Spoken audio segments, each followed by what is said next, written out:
লক্ষ্মীপুর জেলার সুযোগ্য police super জনাব মোহাম্মদ আখতার হোসেন স্যার, মঞ্চে উপস্থিত ইউনো উপজেলা নির্বাহী কর্মকর্তা রামগঞ্জ জনাব মোহাম্মদ মামুন, উপস্থিত সরকারি কলেজের প্রিন্সিপাল প্রফেসর দিদারুল স্যার সহ সঙ্গে উপস্থিত রামগঞ্জের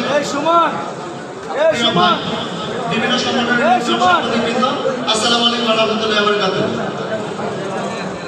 আজকে দীর্ঘদিন পর